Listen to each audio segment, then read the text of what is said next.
Eu gostaria de explanar um pouco sobre a atuação da abordagem integrativa na oncologia. Então, durante a minha formação, eu vim da cirurgia oncológica, cirurgia de cabeça e pescoço, depois eu fiz 2 anos de medicina paliativa, em São Paulo, e depois que eu passei pela medicina paliativa, eu percebi que eu precisava aprender ainda mais. Desde a faculdade, eu já me interessava por uma abordagem diferente do paciente, Então, tudo que a gente aprende na faculdade é muito focado em doença, e eu buscava já outras formas de abordagem, Como eram os clínicos antigos, os clínicos atuais também, a medicina de família hoje em dia, que aborda o paciente como um todo, então eu já buscava isso dentro da minha especialidade médica, que basicamente é a oncologia. Então, depois que eu passei pela medicina paliativa, eu percebi a necessidade de um conhecimento ainda mais amplo. Foi onde eu busquei o conhecimento na Universidade do Arizona, que é uma escola muito tradicional em medicina integrativa, que no Brasil a gente não pode divulgar isso como especialidade médica, que ainda não é reconhecida como especialidade pelo Conselho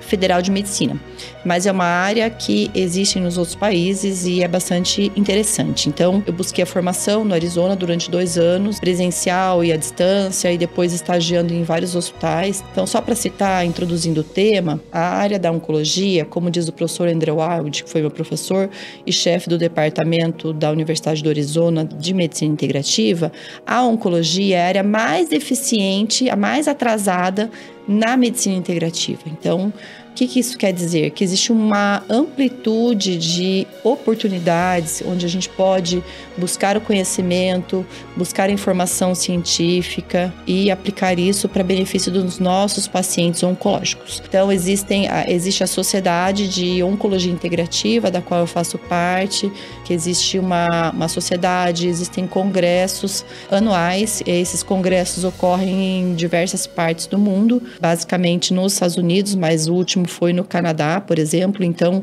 esses congressos, eles integram diversas especialidades, diversos especialistas na área da oncologia, e só para a gente ter uma ideia, isso tudo é documentado cientificamente. Então, não se indica terapia alguma sem que ela tenha uma base científica. É por isso que a gente tem que ter bastante cuidado, porque aqui no Brasil existe um certo oportunismo de alguns profissionais querendo indicar terapias que não são reconhecidas, ou então indicar suplementos, às vezes em excesso, para um paciente que já está tomando vários medicamentos. Isso causa um problema, que é o chamado polifarmacia. Então, a gente não pode causar um dano ao paciente. Então, voltando ao que eu estava dizendo sobre a oncologia integrativa, a gente pode denominar assim, que seria a aplicação do conhecimento científico e técnico da oncologia, da medicina integrativa na oncologia. É uma área bastante ainda deficitária, mas que tem um conhecimento amplo científico. Então, nos hospitais que eu estagiei, por exemplo, o Memorial Hospital em Nova York é o mais antigo, o departamento da medicina e oncologia integrativa. Lá já existe há mais de 25 anos. E é um hospital muito tradicional. Então, cada hospital ele vai ter um forte. Lá, o forte é a acupuntura, é a equipe multidisciplinar da abordagem do paciente oncológico. Então, só para ter uma ideia, quando eu passei no estágio da oncologia integrativa no Memorial Hospital, então, as reuniões científicas que ocorriam todas as quintas-feiras, elas tinham mais de 20 participantes. Então, tinham lá pesquisadores chineses da farmácia ayurvédica fazendo pesquisa, existiam trabalhos avançadíssimos na área de acupuntura. Então, só para que a gente tenha um conhecimento de que isso é cientificamente reconhecido. E na ASCO, que é o maior congresso de oncologia mundial, a Sociedade de Oncologia Integrativa já participa da ASCO, já tem publicação desde 2018, quando foi publicado o primeiro estudo em parceria com a Sociedade de Oncologia e a Sociedade de Oncologia Integrativa, foi o estudo de câncer da mama, um estudo publicado em 2018 no Journal of Clinical Oncology, JSO, que é uma revista muito tradicional na oncologia, onde se confirmou, validou as recomendações da Sociedade de Oncologia Integrativa na abordagem do câncer da mama. O que isso quer dizer? Então, quer dizer que a gente pode beneficiar um paciente com ansiedade, com estresse, com náuseas e vômitos, com acupuntura, com yoga, com meditação, então com musicoterapia. Existe lá uma série de recomendações para o que já tem evidência científica forte para que se recomende para o paciente. Então, dentro dessa abordagem integrativa na oncologia, o que a gente propõe que o paciente seja avaliado de forma correta, ética principalmente, onde a gente não vai gastar o dinheiro do paciente com coisas inúteis, fúteis. É uma medicina barata, não é para ser algo caro, né? Então, quando o paciente fala que já procurou recursos, já procurou profissionais e que gastou lá 10, 20 mil reais numa terapia de infusão, né, de suplementação injetável em excesso, isso não é preconizado pela abordagem na medicina integrativa. Lembrando aqui que eu estou falando de medicina integrativa, né, enquanto área que existe mundialmente, mas que a gente não pode colocar isso como especialidade médica no Brasil ainda porque não é reconhecida. Mas sim, a gente tem que ter esse alerta para a população de que existem terapias fúteis, né? Aqui no nosso meio, todo mundo fala de ozonoterapia. Na minha formação, eu nem aprendi ozonoterapia. Não se aplica de rotina isso, em nenhuma área da medicina. Então, e aí a gente tem profissionais mal intencionados que buscam o lucro, né? Em cima de um paciente que está fragilizado. Então, tudo que a gente vai conversar com o paciente a nível de informação é científico, né? Lógico que existem a medicina tradicional chinesa, a medicina tradicional ayurvédica, que são as medicinas tradicionais, que já estão validadas, né, por um conhecimento milenar. Então, nem tudo está lá nos artigos científicos, obviamente, né? A medicina ayurvédica é uma medicina completa, que atua desde rotinas de vida, que a criança aprende desde pequenininha, que ela passa, então, a ter hábitos saudáveis de vida que atuam na prevenção de doenças. Então, nem tudo realmente está documentado cientificamente. E na oncologia, o que a gente busca? Então, a gente busca melhorar sintomas da doença, então reduzir dor, reduzir ansiedade, reduzir estresse. A gente busca reduzir efeitos colaterais de tratamentos, por exemplo, atuar em náuseas e vômitos com acupuntura, por exemplo, ou acupressão, que é uma técnica simples que o paciente pode aprender e pode fazer um dia antes, 5 dias após a quimioterapia, né? Durante esses 6 dias ele vai ter benefício. Ele pode fazer 6 semanas terapêuticas de acupuntura para náuseas e vômitos, né? Então, para reduzir sintomas, né, da quimioterapia, por exemplo, né, de um tratamento que muitas vezes é tóxico, outras vezes menos tóxico. E na oncologia, então, a gente pode reduzir sintoma de dor com algumas terapias integrativas, mesmo alguns suplementos. O paciente vai ter menos toxicidade do uso em excesso de opioides, por exemplo.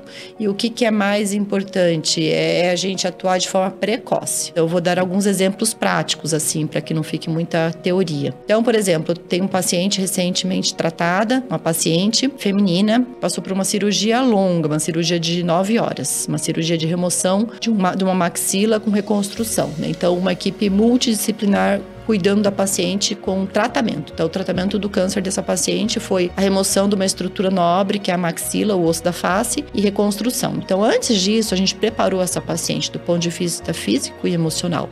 Esse seria o ideal para todas as pessoas, né? Então, a paciente entrou num processo de atividade, exercício físico, né? Quando a gente fala atividade física, é a atividade do dia a dia.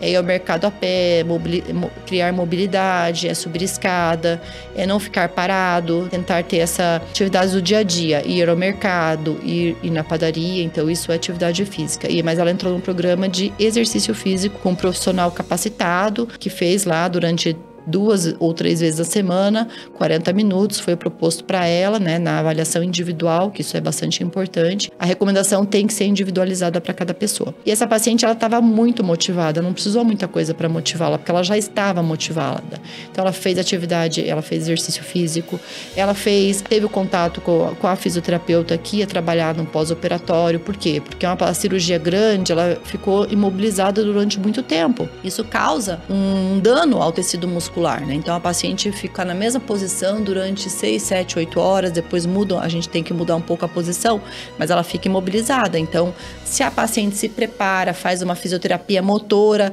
e de relaxamento de musculatura, de relaxamento do tecido muscular do pescoço, que também foi abordado na cirurgia, ela vai ter uma recuperação muito melhor.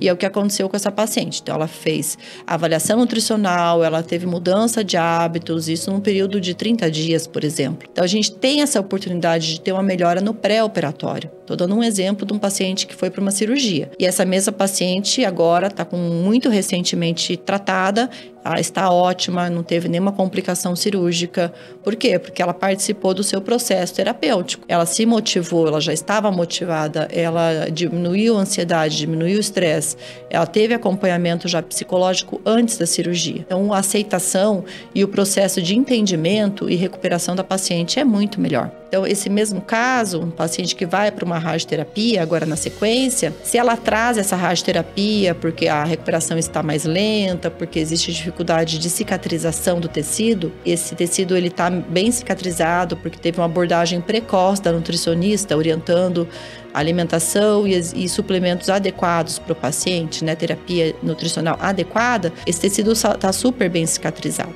Então agora ela está precocemente sendo encaminhada para a radioterapia. Isso vai fazer um efeito melhor no processo de cura, porque a gente sabe que não pode existir atraso na radioterapia.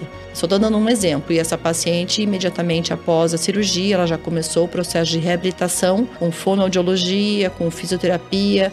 A fisioterapia não é simplesmente respiratória ou de mobilidade de membros superiores, ela faz uma terapia, então, com manipulação de tecidos, né? Esses tecidos precisam ser soltos, precisam ser remodelados. Isso é um profissional habilitado dentro da área da fisioterapia oncológica. Então, a gente percebe que a atuação da equipe multidisciplinar, ela deve ser constante e contínua, né? Desde a fase de preparo. Então, às vezes o paciente vai para a radioterapia, ele também precisa ser preparado. O paciente vai ficar lá durante alguns dias sequenciais, durante alguns minutos por dia, mas ele vai ficar numa posição que muitas vezes ele não consegue ficar no aparelho, né? Isso causa também problemas para a imobilidade do paciente, para mobilizar esse paciente no aparelho. Então, até o preparo para a radioterapia, a gente consegue melhorar, otimizar, né, a aceitação, até a eficácia muitas vezes do tratamento. Por que não? Porque o paciente ele vai estar tendo suplemento adequado, ele vai estar com a nutricionista recomendando os cuidados para aquele paciente, que ele vai ter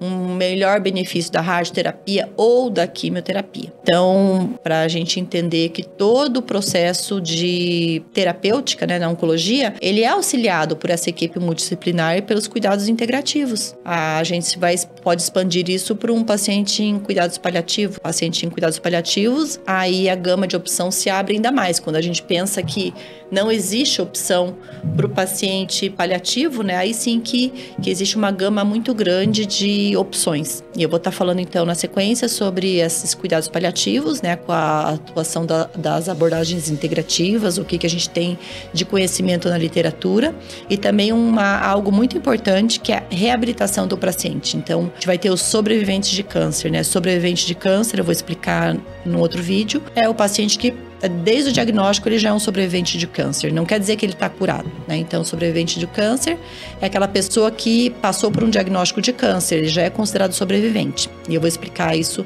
como que a gente atua nesse grupo de pacientes.